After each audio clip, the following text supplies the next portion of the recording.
Hello friends, welcome you all. My self RC sir. यदि आप IIT JEE की तैयारी कर रहे हैं या करने वाले हैं और एएम जीएम इनइक्वलिटी को लगाने में दिक्कत हो रही है या जो क्वेश्चन आईआईटी लेवल के होते हैं वो क्वेश्चंस नहीं हो रहे, और जैसे कि आईआईटी में कैसे क्वेश्चंस आते हैं वो नहीं हो रहे, या जो आए हुए हैं वो नहीं हो रहे, तो बिल्कुल ये वीडियो उसी के लिए बनाया गया है।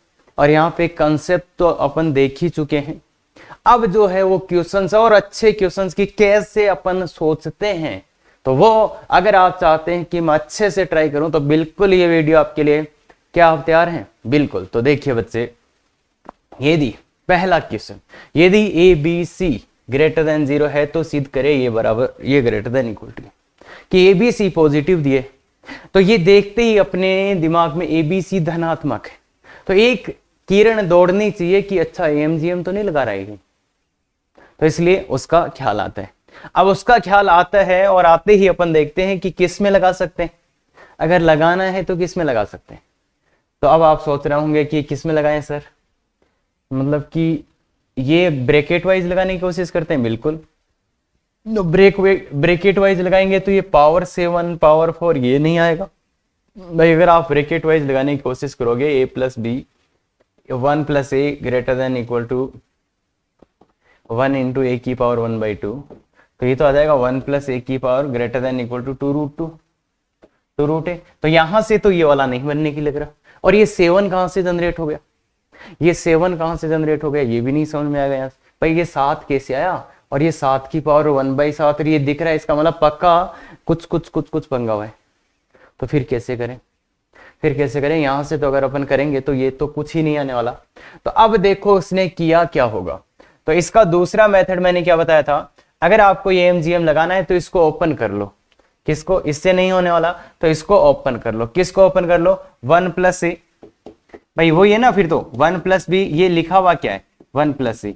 इनको अगर आप गुणा करोगे, इनको गुणा करोगे तो देखो गुणा कर सकते हैं क्या? चलो बच्चों की तरह जल्दी से बता देते हैं। एक को एक से ए प्लस बी प्लस ए बी, ये आया इनटू इसको 1 प्लस सी से करना है। तो देखिए बच्चे, एक आएगा 1 plus a plus B plus A b, मैं सीधा बच्चों की तरह कर रहा हूं, plus C plus a c plus B C plus A B c. तो अगर आप इसको ध्यान से देखोगे, a plus B plus C, A plus B plus C plus A B plus B C plus C A plus A B c, तो ये आया। अगर इनका गुणा करा तो ये आया। अब इनके गुणा में कितने पद आए? 1 2 3 4 5 6 7 8, 8 पद आए। 8 पद आ गए, यहां तक सब ठीक है। इनको गुणा किया तो 8 पद आए। अब 8 पद आए तो अब बात है कि क्या करें। अब यहां तो 7 है, तो 7 है तो इसने क्या किया होगा, इसने क्या किया होगा भाई, 7 है।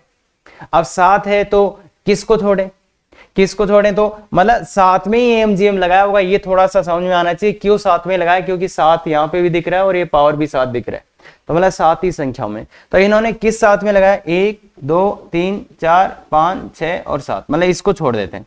तो इनमें अगर अपन एमजीएम लगाएंगे, a plus B plus C, A plus B plus c, 7 number से ए plus B plus C plus A B plus B C plus C A plus A B c, कितने नंबर से? 7।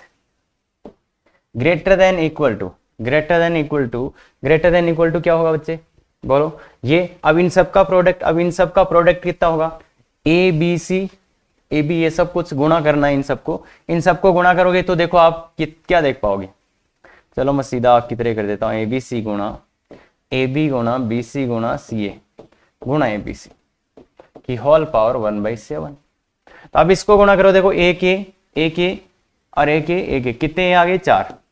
तो ए की घात 4 आ गया, फिर ऐसे ही बी की घात 4 आएगा, सी की घात 4 आएगा कि होल पावर 1/7।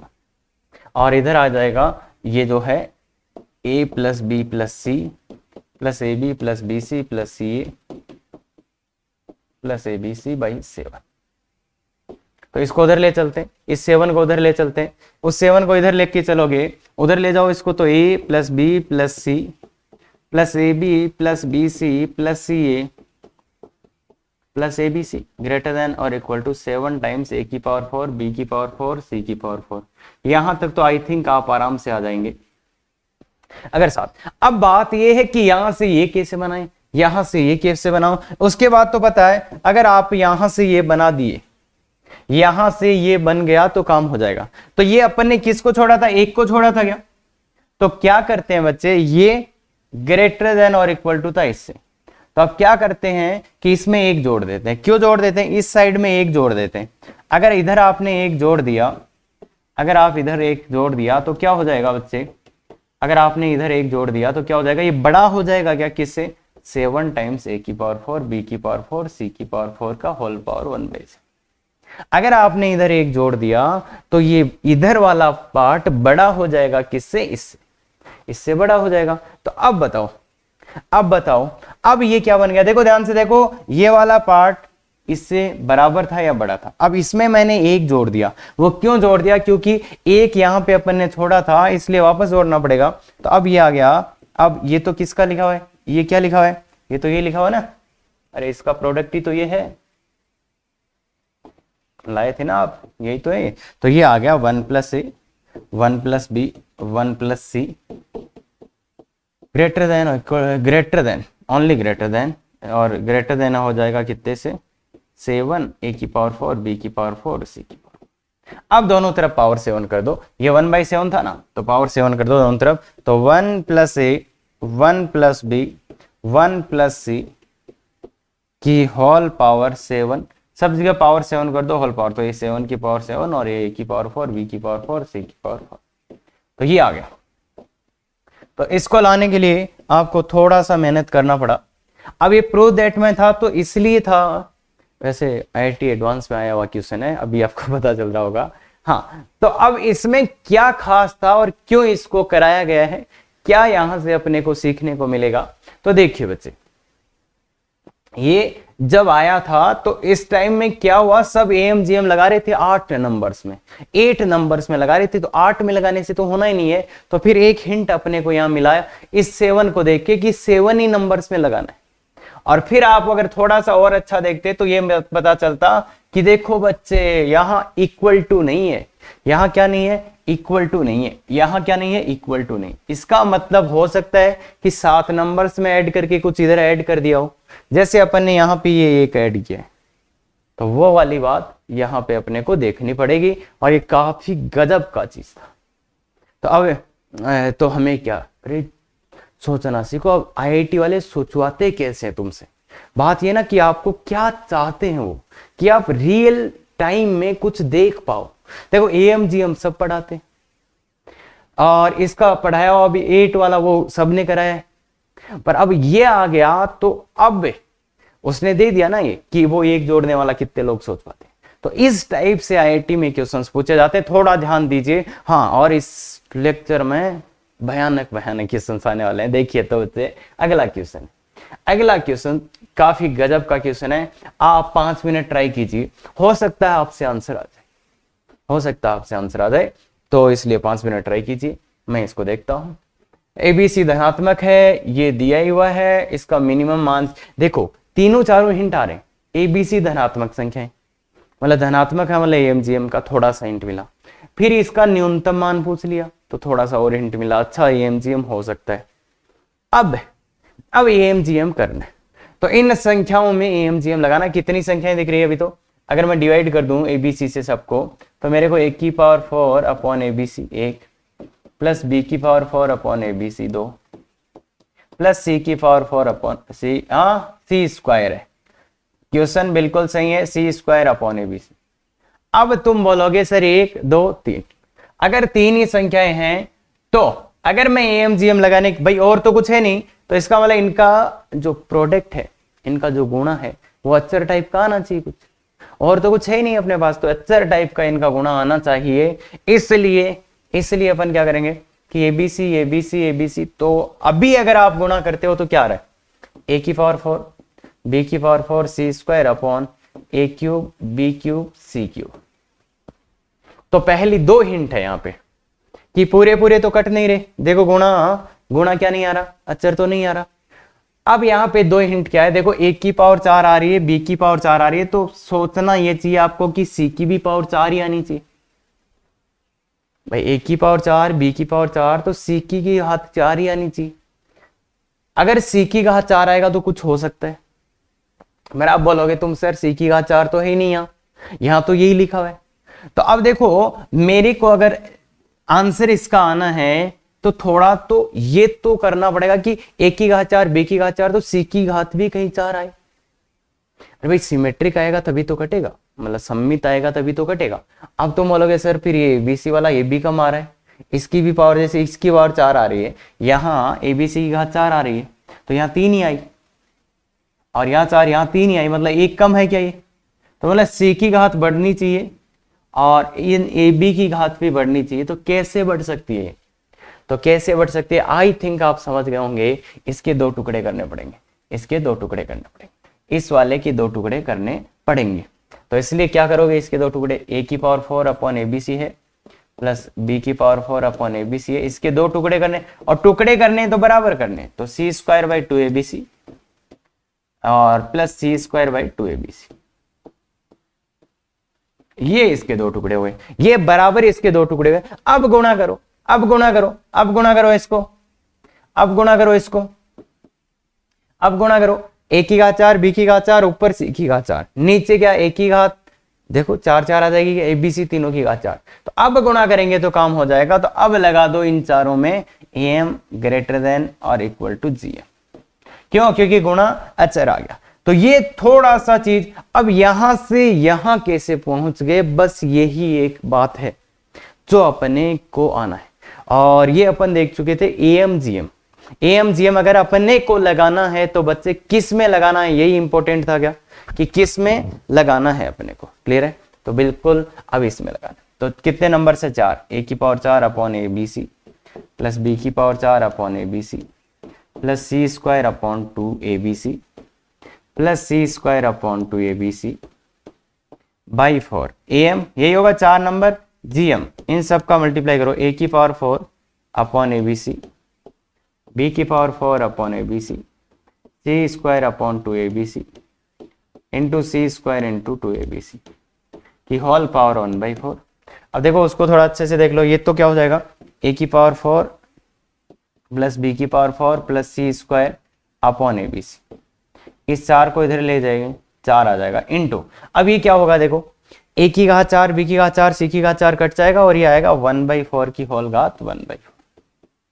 तो यही अब इसका मिनिमम वैल्यू है, तो कितना हो जाएगा, मिनिमम वैल्यू कितना हो जाएगा, तो देखो इसका मिनिमम मतलब ये बराबर ये बराबर ये, तो ये बराबर ये, तो इसका मिनिमम वैल्यू हो जाएगा 4 इंटू 1/4 की होल घात 1/4।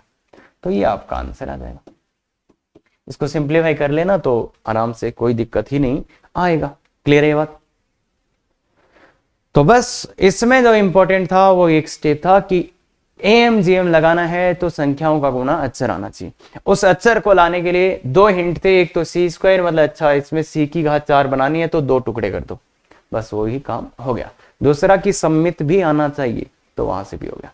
हाँ, अब ये है, यदि एबीसी काफी अच्छा क्वेश्चन है और इस पे डायरेक्ट क्वेश्चन ही पूछ लेता है, कैसे, एन का वैल्यू 2 डाल देगा, एन का वैल्यू 10 डाल देगा, एन का वैल्यू 50 डाल देगा, 100 डाल देगा, तो सीधा सीधा क्वेश्चन आ जाता है। बहुत ही इंपॉर्टेंट क्वेश्चन है और बहुत ही मतलब स्वीट भी है, पर अच्छा क्वेश्चन है और रेलेवेंट क्वेश्चन है कि हाँ कैसे इसको कर सकते हो। तो एबीसी हरात्मक श्रेणी में, एबीसी किसमें, हरात्मक श्रेणी में, तथा वे विभिन्न धनात्मक संख्याएं, कैसी, अलग अलग है, धनात्मक है। अलग अलग धनात्मक देखते ही एम जीएम का कुछ कुछ पंगा, फिर सिद्ध करना है, ये सिद्ध ये करना है, सिद्ध ये करना है, तो करें कैसे ये कि एबीसी अलग अलग संख्याएं हैं, वो जीपी में है, तो ये लाइए। अब इसको देख के क्या लग रहा है, कोशिश कर लो पहले 5 से 10 मिनट, इसको देख के क्या लग रहा है कि यार ये 2 आया होगा तो इधर से आया होगा, 2 आया होगा तो इधर से आया होगा, तो इसलिए 2 आया होगा तो इधर से आया होगा, तो इसका मतलब इसने एम जीएम लगाया होगा एन और सी एन में। तो एन सी एन में लगाएं तो m greater than equal to g m in a की पावर एन एंड सी की पावर एन। भाई एन वाला आइडिया कहां से आया कि देखो यार ये जो सम पूछ रहा है ना, जिनका योग पूछ रहा है, यहाँ ए की पावर एन है, सी की पावर एन। अब बाद में घात करने से तो इस पे आधा ही नहीं जाएगा ना भाई, बाद में तुम घात कुछ भी करो, ए की पावर एन प्लस सी की पावर एन जनरेट नहीं होगा ना, इसलिए एम जी एम लगाया होगा ए की पावर एन सी की पावर। तो लगाया तो क्या हुआ, ए की पावर एन प्लस सी की power n by 2 greater than equal to a की पावर एन सी की पावर एन। और यहां पे मैं अब देखो ध्यान से पावर 1/2, यहां तक ठीक है सब। अब इसने बोला था एबीसी हरात्मक श्रेणी में तथा वे विभिन्न है। क्या बोला है, अलग अलग है, अलग अलग है। अलग अलग होने का मतलब है यहां से ये इक्वल टू हटा दूं क्या, ये इक्वल टू नहीं आ सकता। क्यों नहीं आ सकता, क्यों नहीं आ सकता, क्यों नहीं आ सकता इक्वल टू, क्योंकि अगर संख्याएं अलग अलग आपकी हो गई बच्चे तो वो कभी भी एम और जीएम बराबर नहीं होंगे, इसलिए यहां से इक्वल टू हटा दिया क्योंकि वो संख्याएं अलग अलग थी। तो यहां तक तो आगे। अब जनाब करें क्या, a n plus c n greater than 2 a की पावर एन सी की पावर एन 1/2। अब क्या करें, अब क्या करें, अब क्या करें, तो ए और सी की जगह मेरे को बी लाना है। अब ए बी और सी में कैसा रिलेशन लाएं, तो देख बच्चे ध्यान से सुनना। अब इसको कैसे करें, तो इसको कैसे करें, तो गौर से देखना बच्चे, गौर से देखना बच्चे, गौर से देखना, गौर से देखना। अच्छा, तो अपने को लाना है इनकी जगह बी। अब बी कैसे लाएं, अब बी कैसे लाएं, अच्छा ये तो सीधा ही आ जाएगा।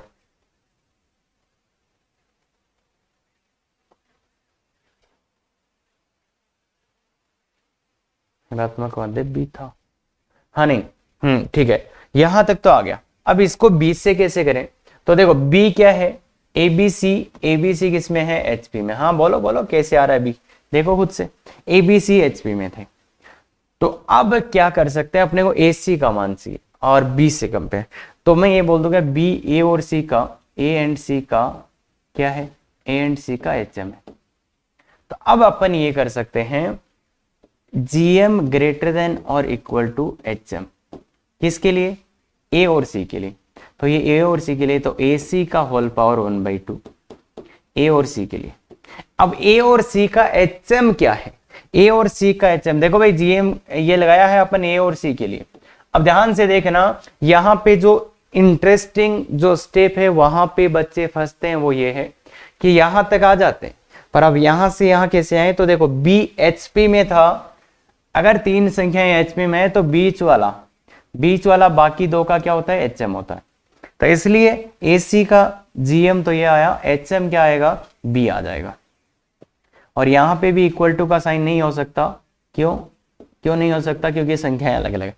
अब देखो मेरे को इसका वैल्यू चाहिए, तो इसका वैल्यू चाहिए, तो ये क्या है, ए सी की पावर n/2, तो पावर n कर दो दोनों तरफ, ए की पावर n सी की पावर n का whole power 1/2 greater than B की पावर n। तो ये आ गया ग्रेटर देन। अब इसको 2 से मल्टीप्लाई कर दो, कि 2। तो अब देखो बच्चे, ये वाला चीज किससे बड़ा है, इससे बड़ा है, और ये जो है उससे भी बड़ा है। तो इसको यहां लिख दोगे लाके, इसको यहां लिख दोगे, देखो दिस ग्रेटर देन 2b की पावर। बॉल बच्चे समझ में आया, थोड़ा सा ध्यान से देखना पड़ेगा। अपन ने ए और सी का जीएम एचएम लिया, तो ए सी और बी में रिलेशन आ गया, ए सी और बी में, क्योंकि एचएम बी है तो इसलिए ये आया। अब इसको मैं अगर ध्यान से देखूं तो ये आ गया, देखो कैसे, 2 इंटू ए की पावर एन सी की पावर एन की whole power 1/2 equal to greater than 2b। अब ये वाला इससे बड़ा है और ये वाला इससे बड़ा है, तो मैं क्या लिख सकता हूं, मैं क्या लिख सकता हूं कि ये ए की पावर एन प्लस सी की power N greater than 2b की पावर एन। ये होगा क्या, ये है इस प्रॉब्लम। और ये काफी अच्छा प्रॉब्लम है, बच्चों को बहुत प्रॉब्लम करता है।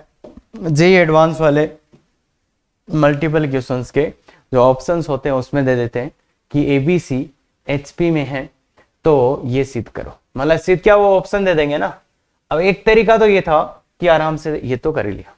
फिर अगर मैंने एक बात और बोली थी, अगर आपको एचपी में कोई प्रॉब्लम है और संख्याएं माननी है तो क्या मान लेना, एबीसी को क्या मान लेते हैं आप, 2, 3 और 6 मान लेते, 2, 3, 6 मान लेते और फिर इसको देख लेते कि कोई भी घात रखो, ए की घात n प्लस सी की घात n greater than 2 times B की घात n ही आएगा।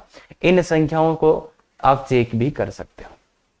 तो ये बात क्लियर है क्या। तो यहां पे थोड़ा सा मैनिपुलेशन है, और ये मैनिपुलेशन बहुत भयानक हो जाता है कई बार कि बच्चे कर ही नहीं पाते। इसलिए ध्यान से देख लो ध्यान से देख लो, इसमें लगाया फिर यहाँ अलग से थोड़ा सा मैनिपुलेट कर दिया। काफी अच्छा प्रॉब्लम है। हाँ तुम सोचो खुद से तब समझ में आएगा। हाँ बिल्कुल। तो अगला क्वेश्चन भी एक अच्छा क्वेश्चन है बिल्कुल। इसमें तो सब एडवांस लेवल के क्वेश्चन है। तो मेंस का एवरेज, मतलब मेंस का एवरेज क्वेश्चन है। तो ये आई थिंक ये जानते हैं आप यार, ये तो जानते हैं। इसका मतलब है आई का मान 1 डालो, 2 डालो, 3 डालो, 10 तक और जोड़ दो। a1 plus a2 plus a से 10 तक की संख्याओं का योग दिया है ये, है ना। a1 प्लस a2 a10 तक। और इसने पूछा है कि ये वाला मैक्सिमम है, ये वाला क्या है, अधिकतम है। अब ये अधिकतम कब आता है जनाब?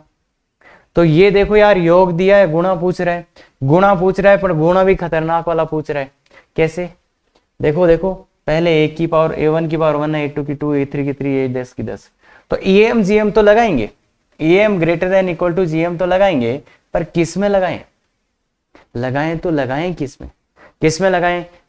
a1 a2 a3 डायरेक्ट लगा देंगे तो नहीं आएगा, तो लगाएं किस में? तो इसलिए देखो बच्चे कि अगर a1 a2 a3 इनमें डायरेक्ट लगा देंगे तो कुछ नहीं आएगा, तो इसलिए gm से ये बनेगा गुणा। अब gm से गुणा बनेगा और इसमें a2 का स्क्वायर है, तो मुझे इस a2 को कितने पार्ट्स में ब्रेक करना पड़ेगा? 2 पार्ट्स।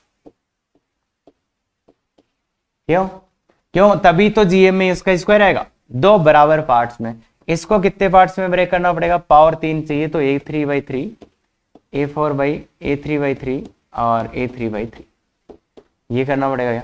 और a10 की पावर 10 चाहिए, तो इसको कितने बराबर पार्ट्स में तोड़ना पड़ेगा? 10। तो a10/10, a10/10, ऐसे कितने पार्ट्स आएंगे? 10 पार्ट्स आएंगे इसके 10 पार्ट्स आएंगे। क्लियर हुआ? तो मतलब a1 की जगह तो a1 ही लिखना है, a1 की जगह इसको तो इसको 2 पार्ट्स में ब्रेक किया, इसको 3 पार्ट्स में और इसको 10, मतलब 1 पार्ट, 2 पार्ट, 3 पार्ट और ये कितने? 10 पार्ट। तो इसको 1 में तोड़ा, इसको 2 में, इसको 3 में और इसको 10 में तोड़ेंगे, तब जाके वो बनेगा जीएम में, तब जाके जीएम में ये बनेगा। तो ऐसा हुआ। तो ये कितनी संख्याएं हो गई? कुल संख्याएं बोलो। देखो कितने पद हो गए? 1 2 3, मतलब क्या 1 + 2 + 3 प्लस कितनी? +10। तो ये 55 होता गया। 1 से 10 तक का योग 55 होता गया।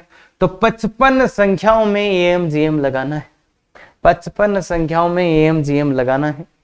अब अगर तुम सोचो 55 संख्याओं में एम जीएम लगा के इसका मान लाना हुआ तो कितना टफ हो जाएगा। अगर भाई आपको ये एम जीएम लगाना पड़े तो आप इधर 55 संख्याएं लिखेंगे, divide by 55 greater then in सब का मल्टीप्लाई होल पावर 1/55, मतलब उनका सम लिखोगे, उनका प्रोडक्ट लिखोगे। ये बात समझ में आती है क्या? मतलब यहाँ पे कुछ कुछ लिखोगे और यहाँ पे कुछ कुछ लिखोगे और फिर उसका मान आएगा, इसका मान ये बनेगा ना। जब इनको गुणा करेंगे तो देखो इन सबको गुणा करो, a1 बनेगा, a2 का स्क्वायर बनेगा, बट्टे में कुछ बनेगा, a3 का स्क्वायर बट्टे में कुछ, a10 का पावर 10 कुछ बट्टे में, तो ये आएगा। तो ये ऐसे एमजीएम लगेगा और उस टाइम मैक्सिमम वैल्यू आएगा जब। तो इसने पूछा क्या है? अब मान तो ये पूछ नहीं सकता, इतना गंदा सा मान आ रहा है भाई, इतना गंदा सा मान बन जाएगा ना, वो तो पूछ नहीं सकता। तो पूछ क्या लिया? गौर से देखो, पूछ क्या लिया कि ये है तथा ये है, तो अधिकतम है, ये अधिकतम है, ये अधिकतम आएगा। तो a1 a2 a3 इनका मान बताओ, इसका इनके मान पूछ ले इस बार कि a1 a2 a3 a10 इनके मान बताओ। किसके मान? की इन संख्याओं के मान बताओ। अब भाई जब एम जीएम से अधिकतम आएगा तब क्या होगा? जिन संख्याओं में अपन ने एम जीएम लगाया वो सब बराबर होंगे क्या? तो मतलब क्या? a1 बराबर a2/2 बराबर a3/3 बराबर a10/10। और ऐसी कितनी? भाई देखो एम जीएम जब बराबर होगा तभी ये अधिकतम आएगा, मतलब जब एम बराबर जीएम होगा तभी वो अधिकतम आएगा, तभी अधिकतम आएगा। एम बराबर जीएम होगा तो अधिकतम होगा। और ये जब होगा, ये कब होगा? जब ये सभी संख्याएं बराबर हो।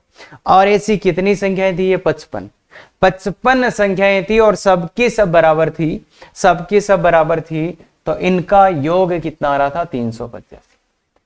तो सबकी सब संख्याएं बराबर थी, 55 संख्याएं थी, तो इनका योग क्या हो जाएगा?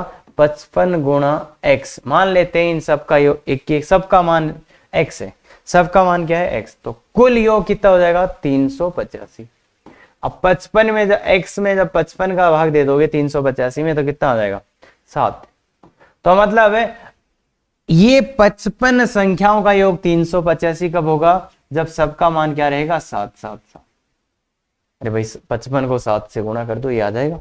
तो मतलब प्रत्येक संख्या का मान जिनमें आपने एमजीएम लगाए हैं उनमें प्रत्येक संख्या का मान क्या रहेगा बच्चे 7। क्यों 7 रहेगा, प्रत्येक संख्या को मैंने x माना तो 55 गुणा x भाई, अरे x ये भी x हो गया, ये भी x हुआ, ये भी x हुआ, सबके सब x हुए, तो टोटल।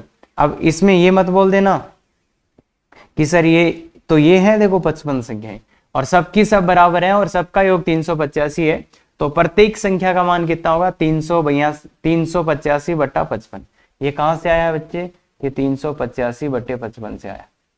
तो यार तो प्रत्येक संख्या का मान क्या होगा 7। अब आप समझ रहे होंगे a1 का मान यहां से कितना जाएगा, a1 बराबर 7, तो a1 का मान 7, a2 बराबर 14, a2 का मान 14, a3 बराबर कितना 21, a3 का मान 21, ऐसे करके a10 बराबर कितना 70।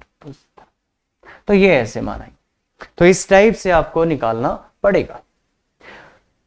तो क्वेश्चन बड़े गौर से पढ़िए, अब कुछ भी पूछ सकता था वो। अब तो बोला कि सर ऐसा कैसे आ सकता है आईआईटी में, तो वो पूछ लेता ना a5 का वैल्यू बताओ, a5 का वैल्यू बताओ, तो a5 का वैल्यू कितना था 7 गुणा 5 35 आता। तो इसलिए कुछ भी पूछा जा सकता है, बस तुम क्या बताया जा रहा है उस पर ध्यान दो, थोड़ा सा ज्यादा बेटर होगा। क्लियर है। हाँ ये वाला क्वेश्चन, ये तो बहुत ही गजब का क्वेश्चन है। बस इसमें एक बात आपको पता होनी चाहिए, वो सबको है कि हीरो का फॉर्मूला कुछ होता है। हीरो का फॉर्मूला क्या होता है बच्चे, अरे सर हम तो हीरोइन वाला जानते हैं, हीरो वाला, हीरो डेल्टा क्या होता है s, s minus a, s minus b, s minus c, ये सब जानते हैं ना बच्चे। त्रिभुज का क्षेत्रफल सब जानते हैं ना, तो सब जानते हैं, बिल्कुल जानते हैं। तो त्रिभुज का क्षेत्रफल बनाना है, त्रिभुज का क्षेत्रफल अगर मेरे को बनाना है तो मैं कैसे बनाऊंगा, तो इन संख्याओं का गुणा है, तो इन संख्याओं का गुणा है, तो गुणा इन संख्याओं का गुणा 1 2 3 4 इन संख्याओं का गुणा है। तो मैं क्या करता हूं, अगर मेरे को त्रिभुज का क्षेत्रफल बनाना है और इसका अधिकतम न्यूनतम मान, भाई ये सभी संख्याएं धनात्मक है और क्षेत्रफल का मान लाना है और अधिकतम मान भी पूछ रहा है, सब संख्याएं धनात्मक है, अधिकतम न्यूनतम पूछ ही रहा है, तो एएमजीएम, इसमें एएमजीएम का आपको शक नहीं होगा मोस्ट ऑफ द टाइम, पर फिर थोड़ा जब आप इधर उधर करोगे तब समझ में आ जाएगा कि लगेगा तो एएमजीएम ही। तो एएमजीएम लगेगा तो सबसे पहला आप क्या ट्राई करोगे कि सर एएमजीएम लगा देते हैं S minus a, s minus b और एस माइनस सी में। उससे क्या होगा सर, अगर इनमें अपन एएमजीएम लगाएंगे, जैसे इनमें मैं एम ग्रेटर देन और इक्वल टू जीएम लगाता हूं, तो क्या आएगा मेरे पास, पहली संख्या एस, दूसरी संख्या एस माइनस ए, तीसरी संख्या एस माइनस बी, चौथी संख्या एस माइनस सी बाई 4, 4 संख्याएं ग्रेटर देन और इक्वल टू इनका सबका product s, s minus a, s minus b, s minus c का होल पावर 1/4।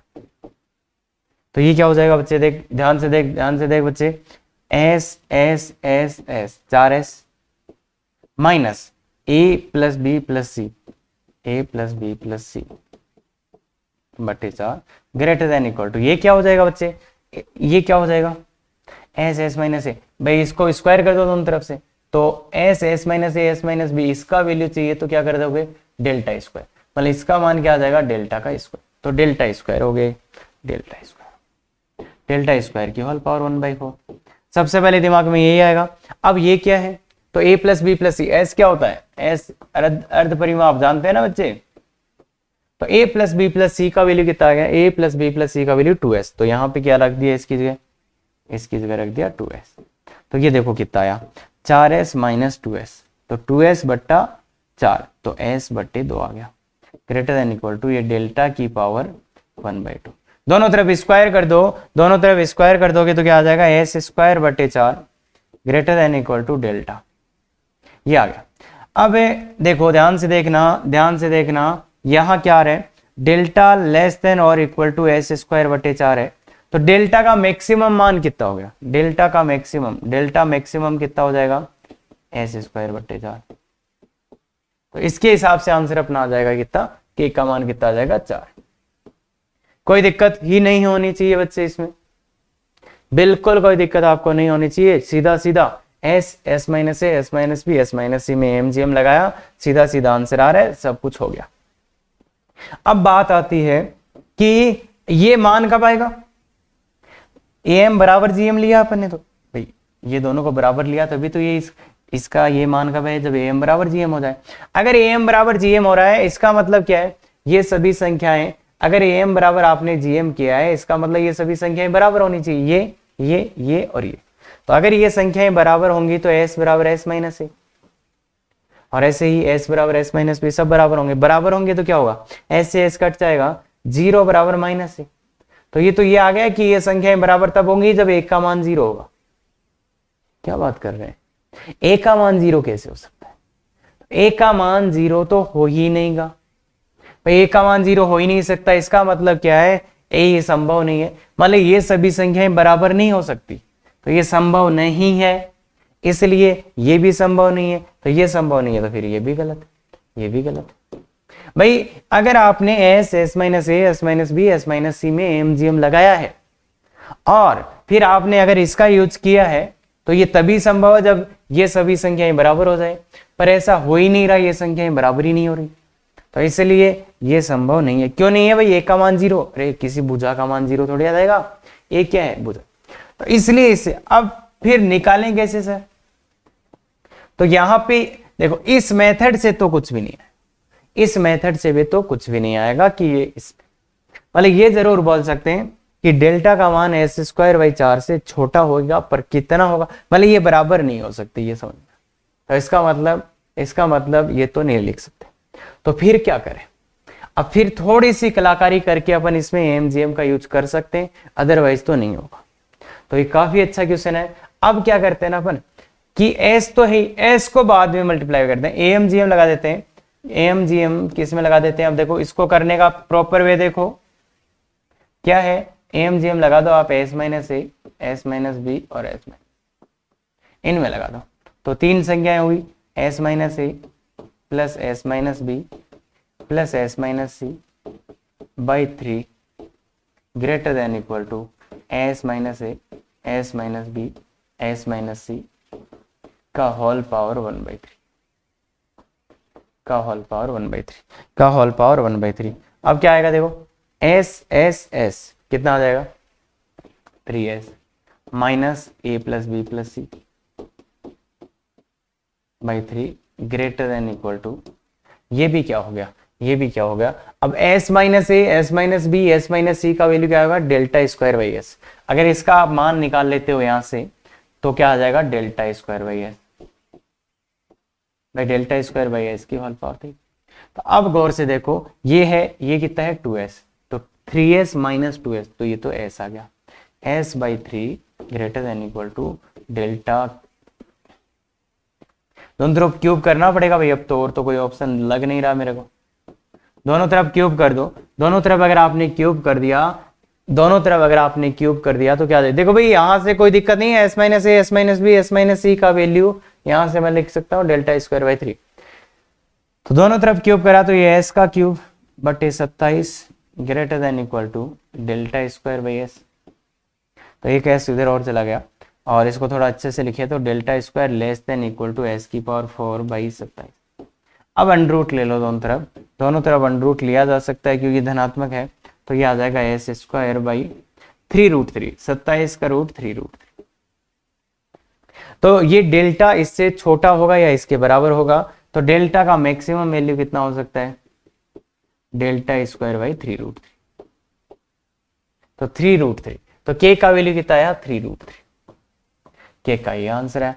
अब तुम बोलोगे सर क्या यहाँ इस बार पॉसिबल था, क्या सर यहाँ पे एम बराबर जीएम हो सकता था, मतलब अपन ने किया तो ये ना एम बराबर जीएम किया, तो क्या हो सकता था, तो वो उसको चेक करने के लिए क्या करना पड़ेगा अपने को कि एम बराबर जीएम हो सकता है क्या, तो उसके लिए क्या करना पड़ा, जिन नंबर्स में एम जीएम लगाया उनको बराबर करके देखो, तो जिन नंबर में एम जी एम लगाए एक्स माइनस ए बराबर एस माइनस बी बराबर एस माइनस सी, तो एस तो सबसे कट गया, तो ए बराबर बी बराबर सी आ गया।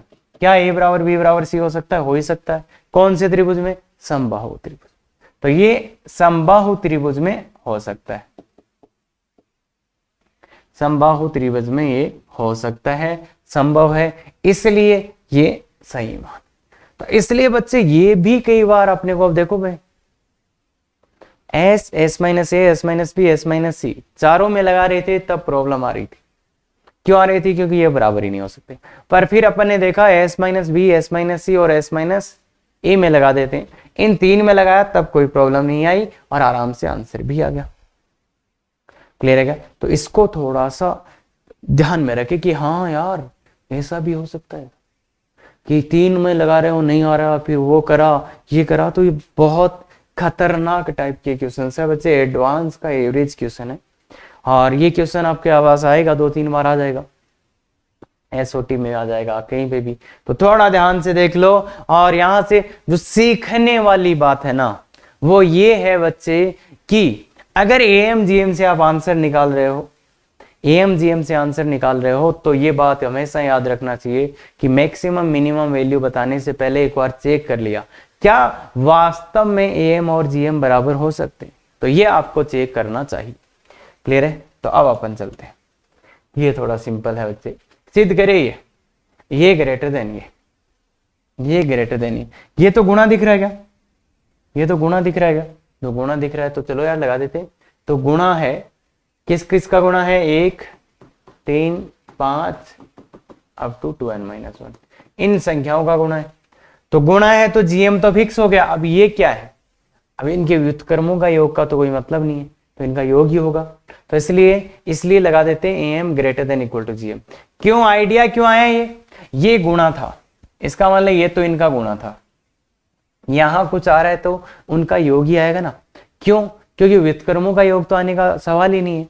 तो इसलिए एएम और जीएम लगाए। जीएम गुणा था, इधर क्या होगा? एएम ही, क्योंकि एचएम लगाने का तो यहाँ कोई सेंस ही नहीं है ना। एचएम भाई कैसे, समझ रहे हो? हाँ, तो इसमें लगाओ बच्चे 1 + 3 + 5 +++++ 2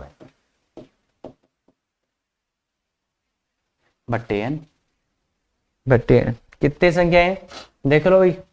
इसमें n का मान 1 डालने पे 1 आ रहा है, तो कितने? अरे ये जीप इस एपी में कितने पद है? अगर इस एपी में पदों की संख्या चाहिए तो देखो, जब जनरल टर्म दिया हो उसमें n का मान डालने पे 1 डालने पे कितना आ रहा है? पहला टर्म आ रहा है। इसका मतलब नंबर ऑफ टर्म्स इसमें n है। बाकी काउंट फॉर्मूला लगा के कर लेना। इसमें नंबर ऑफ टर्म्स कितने हैं? n greater than equal to इन सब का प्रोडक्ट 1 × 2 × ना रे बावले 1 × 3 × 5 × 2n। अब n है यहाँ तो यहाँ 1/n आएगा। अब इन संख्याओं का योग कर सकते हैं क्या? n/2 number of terms n/2 a + l करने वाले हैं। a + l, l मतलब n-1 n greater than equal to.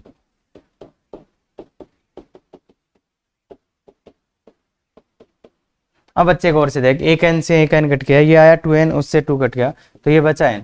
तो n बचा और ये है 1 3 5 2n-1 केवल पर होंगे।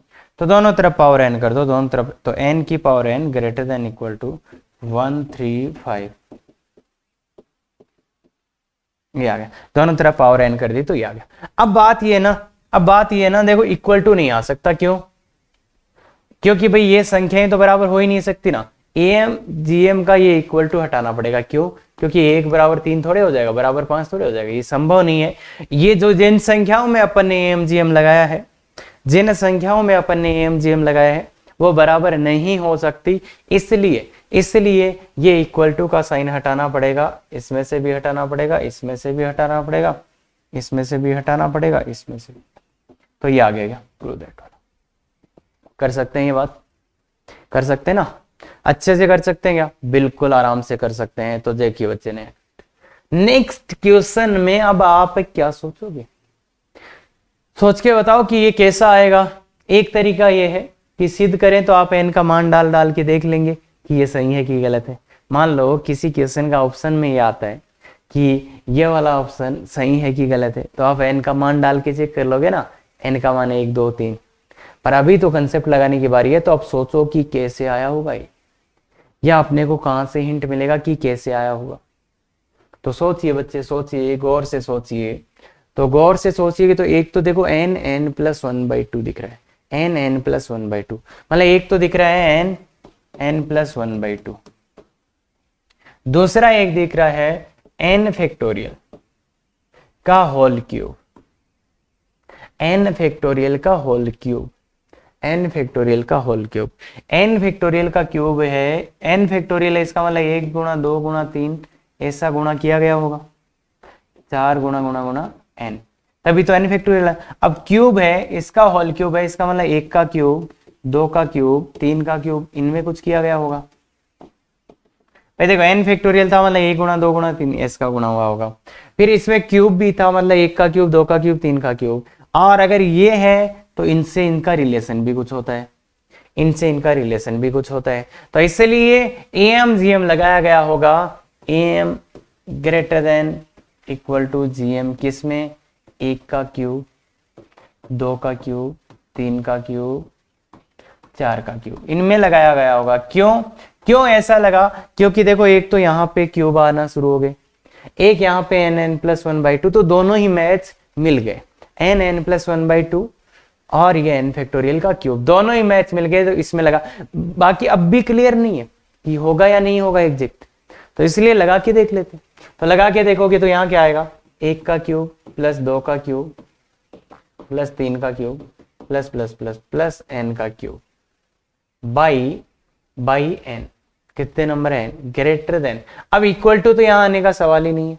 क्यों नहीं है सवाल, क्यों इक्वल टू आने का सवाल नहीं है, क्योंकि इक्वल टू क्यों नहीं आ सकता, क्योंकि इक्वल टू क्यों नहीं आ सकता बच्चे, अरे इक्वल टू क्यों नहीं आ सकता, क्योंकि ये बराबर नहीं है, इसलिए अब क्या होगा, इक्वल टू हट गया यहाँ से, तो 1 का क्यूब, 2 का क्यूब, 3 का क्यूब, n का क्यूब और होल पावर 1।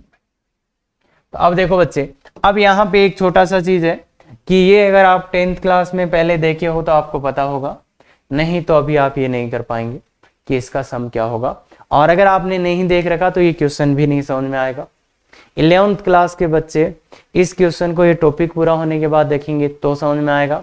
और टारगेट वाले जिन्होंने इस फॉर्मूले को याद कर रखा है वो ये सब समझ रहे होंगे, और जिन्होंने ये टॉपिक मतलब कि ये वाला नहीं देख रखा उनको नहीं पता चलेगा। भाई 11th क्लास ध्यान से देखिए ना, ये क्वेश्चन आपको नहीं समझ में आएगा, अभी बिल्कुल भी नहीं आएगा, तो इसलिए ध्यान से देखना। ये है 1 cube, 2 cube, 3 cube, n cube, तो ये क्या हो जाएगा बच्चे, n प्लस 1/2 का होल स्क्वायर होता है बट्टे n ग्रेटर देन, और ये है 1 2 3, 1 2 3, तो ये n फैक्टोरियल का क्यूब। देखो 1 2 3 आएगा, 1 2 3, तो n फैक्टोरियल उसका क्यूब आ जाएगा, उसकी पावर n/n।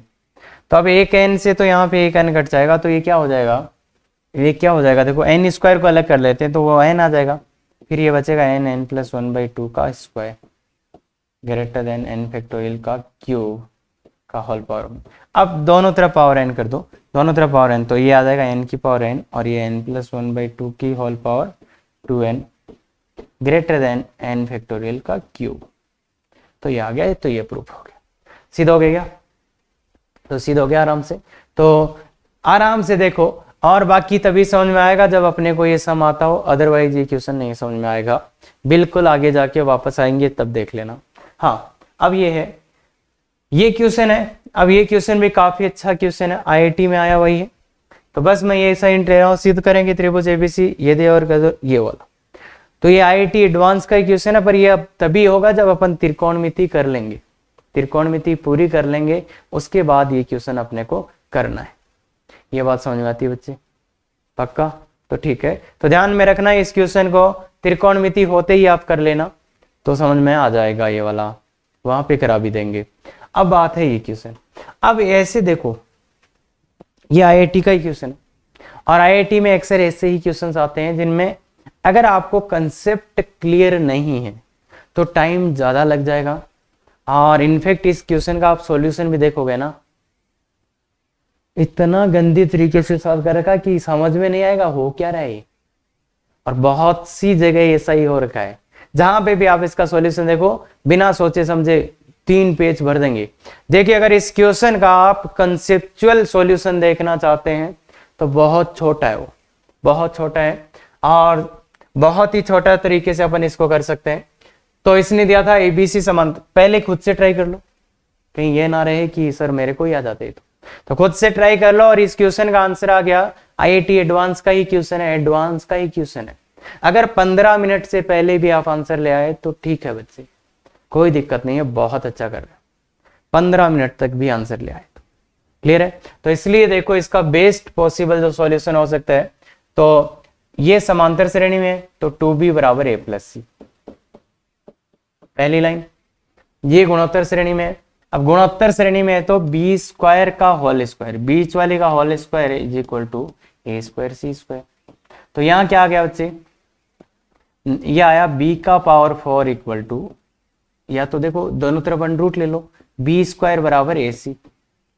अब बहुत से बच्चे तो यहीं गड़बड़ कर जाते हैं, बी स्क्वायर बराबर ए सी लिख देते हैं, बी स्क्वायर बराबर ए सी लिख देते हैं। अगर बी स्क्वायर बराबर ए सी रख दिया तो खत्म ही हो गया, फिर तो इक्वेशन होना ही नहीं।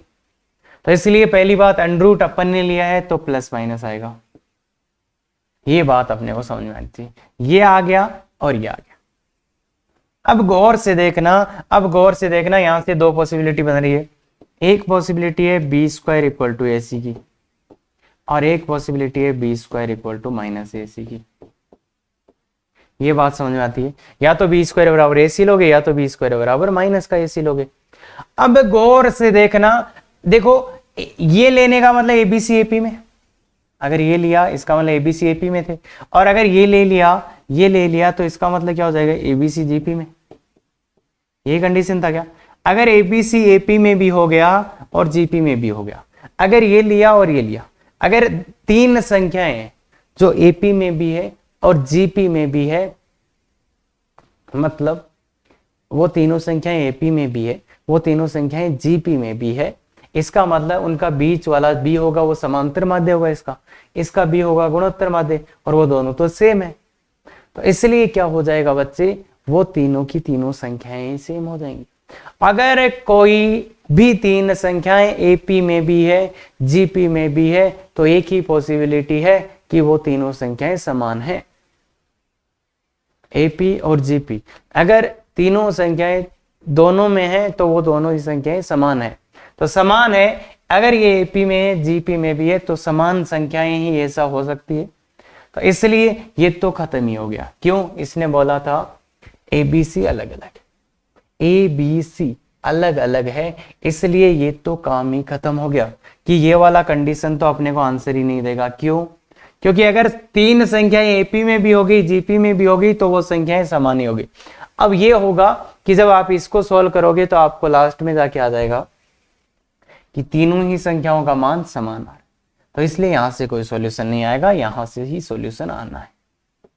तो इस वाली कंडीशन को अगर पहले ही हटा देते हो, पहले हटा देते हो तो आपका आधा काम खत्म हो जाएगा और फिर ये सॉल्व कर लो। तो इसलिए ये आएगा, ये और एक ये। तो तीन समीकरण है बच्चे, 1 2 3, तीनों में से एबीसी के मान निकालने। तो देखो बच्चे, यहां से अगर मैं ए प्लस सी का मान इसमें रख देता हूं, किसका मान, ए प्लस सी का मान इधर रख दो, ए प्लस सी का मान तो ये B plus 2b equal to 3/2, तो b का वैल्यू तो 1/2 आ गया। b का वैल्यू सबसे पहले ही 1/2 आ गया। अब b का वैल्यू अगर आपके पास 1/2 है, b का वैल्यू 1/2 आ गया, तो b का वैल्यू 1/2 आते यहां से a प्लस सी का मान कितना हो गया, गौर से देखना, अगर b का मान 1/2 तो a प्लस सी कितना हो गया 1, और b का मान 1/2 तो यहां से ac कितना हो गया 1/2 रखो, तो ac बराबर माइनस का 1/4, माइनस का 1/4। अगर सम ऑफ रूट्स और प्रोडक्ट ऑफ रूट्स दिया है तो सीधी सीधी आप समीकरण ही बना सकते हैं। ये तो बहुत ही गजब हो जाएगा। अगर दो संख्याओं का योग दिया और दो संख्याओं का गुणा दिया है तो आप सीधा यहां से सॉल्व करे बना ही ये कर सकते हो कि ये X square minus sum of roots क्या है 1, तो -1 into X minus 1/4 equal to 0। इस समीकरण के रूट क्या होंगे, ए और सी। इस समीकरण के रूट कौन होंगे, ए और सी। तो इस समीकरण के रूट्स निकाल लो, उनमें से एक ए होगा, दूसरा सी होगा। तो देखिए बच्चे 4x² माइनस 4x माइनस 1, क्या इस समीकरण के रूट, या तो इसी के निकाल लो ना यार, क्या बकवास कर रहे हो। तो x का मान कितना आ जाएगा 1 plus minus under root 1 minus 4 into A into C divide by 2। तो ये आ गया देखो 1 प्लस माइनस कितना आएगा 2 आ गया, प्लस माइनस 2 रह गया √2 बट्टे 2। तो ये आ गया x का मान 1 माइनस √2 बट्टे 2 और 1 प्लस √2। इसको थोड़ा अच्छे से लिखेंगे, अलग अलग करके लिखेंगे, जैसे ऑप्शन में वैसे लिखेंगे। तो x के दो मान आ गए, एक 1 बटे 2 प्लस 1 बाई √2 और दूसरा आ गया 1 बटे 2 माइनस 1 बाई √2। तो a और c के इनमें से एक a होगा और एक c होगा, इनमें से एक a होगा और एक c होगा। अब मुझे ये बताओ a कौन सा, a छोटा वाला a है और बड़ा वाला c है। तो इनमें छोटा कौन है, छोटा कौन है। तो भाई देखो यहां से अगर ऐसा दिया हो दो संख्याओं का योग दो संख्याओं का गुणा, तो एक समीकरण बना लेना, इसके रूट ही a और c होंगे। अब इसने दिया है कि a छोटा है, तो ये जो मान है वो किसका है, a का। ये जो मान है वो a का है और ये वाला मान किसका है, b का, सॉरी c का, c का। तो ये छोटे वाला मान a का, तो ये ऑप्शन।